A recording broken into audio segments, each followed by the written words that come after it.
युधिष्ठिर ने श्री कृष्ण से कहा, हे भगवान, मैंने कार्तिक शुक्ल एकादशी अर्थात प्रबोधिनी एकादशी का सविस्तार वर्णन सुना। अब आप कृपा करके मुझे मार्गशीर्ष माह के कृष्ण पक्ष की एकादशी के विषय में भी बतलाइए। इस एकादशी का क्या नाम है तथा इसके व्रत का क्या विधान है, इसकी विधि क्या है, इसका व्रत करने से किस फल की प्राप्ति होती है, कृपया यह सब विधान पूर्वक कहिए। भगवान श्री कृष्ण बोले, मार्गशीर्ष माह के कृष्ण पक्ष में आने वाली इस एकादशी को उत्पन्ना एकादशी कहा जाता है। यह व्रत शंखोद्धार तीर्थ में स्नान करके भगवान के दर्शन करने से जो फल प्राप्त होता है उसके बराबर पुण्य देता है। व्रत करने वाले भक्त को चोर, पाखंडी, परस्त्रीगामी, निंदक, मिथ्याभाषी तथा किसी भी प्रकार के पापी से बात नहीं करनी चाहिए। इसका महात्म्य मैं तुमसे कहता हूँ, ध्यानपूर्वक सुनो। युधिष्ठिर कहने लगे कि हे भगवान, आपने हजारों यज्ञ और लाख गोदानों को भी एकादशी व्रत के बराबर नहीं बताया, सो यह तिथि सब तिथियों से उत्तम कैसे हुई, बताइए। भगवान कहने लगे, हे युधिष्ठिर, सतयुग में मुर नाम का दैत्य उत्पन्न हुआ। वह बड़ा बलवान और भयानक था।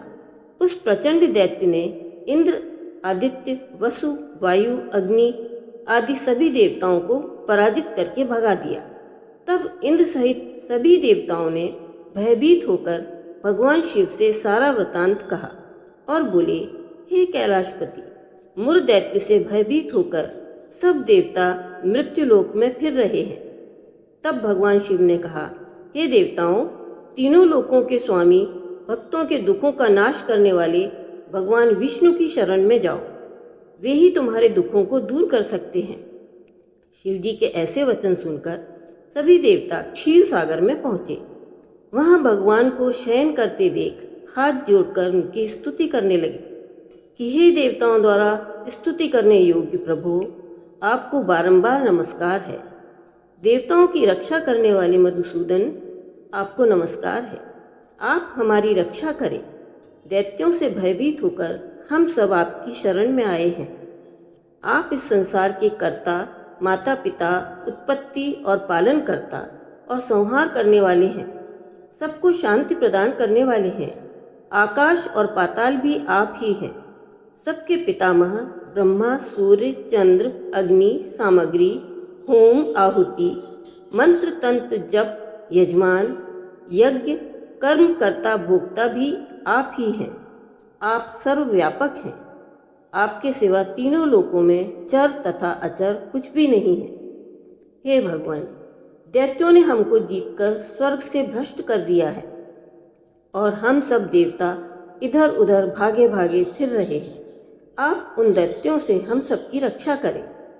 इंद्र के ऐसे वचन सुनकर भगवान विष्णु कहने लगे कि हे इंद्र, ऐसा मायावी दैत्य कौन है जिसने सब देवताओं को जीत लिया है? उसका नाम क्या है? उसमें कितना बल है और किसके आश्रय में है तथा उसका स्थान कहाँ है? यह सब मुझसे कहो। भगवान के ऐसे वचन सुनकर इंद्र बोले, भगवान, प्राचीन समय में एक नाड़ीजंग नामक राक्षस था। उसके महापराक्रमी और लोक विख्यात मुर नाम का एक पुत्र हुआ। उसकी चंद्रावती नाम की नगरी है। उसी ने सब देवताओं को स्वर्ग से निकालकर वहाँ अपना अधिकार जमा लिया है। उसने इंद्र, अग्नि, वरुण, यम, वायु, ईश, चंद्रमा, नैरत आदि सबके स्थान पर अधिकार कर लिया है। सूर्य बनकर स्वयं ही प्रकाश करता है, स्वयं ही मेघ बन बैठा है और सबसे अजेय है। हे असुर निकंदन, उस दुष्ट को मारकर देवताओं को अजेय बनाइए। यह वचन सुनकर भगवान ने कहा, हे देवताओं, मैं शीघ्र ही उसका संहार करूँगा। तुम चंद्रावती नगरी जाओ। इस प्रकार कहकर भगवान सभी सहित सभी देवताओं ने चंद्रावती नगरी की ओर प्रस्थान किया। उस समय जब दैत्य मुर सेना सहित युद्ध भूमि में गरज रहा था, उसकी भयानक गर्जना सुनकर सभी देवता भय के मारे चारों दिशाओं में भागने लगे। जब स्वयं भगवान रणभूमि में आए तो दैत्य उन पर भी अस्त्र शस्त्र आयुध लेकर दौड़े। भगवान ने उन्हें सर्प के समान अपने बाणों से बीन डाला। बहुत से दैत्य मारे गए, केवल मुर बचा रहा। वह अविचल भाव से भगवान के साथ युद्ध करता रहा। भगवान जो भी तीक्ष्ण बाण चलाते वह उसके लिए पुष्प सिद्ध होता। उसका शरीर छिन्न भिन्न हो गया, किंतु वह लगातार युद्ध करता रहा। दोनों के बीच मल्ल युद्ध भी हुआ। 10,000 वर्ष तक उनका युद्ध चलता रहा, किंतु मुर नहीं हारा। थककर भगवान बद्रिकाश्रम को चले गए।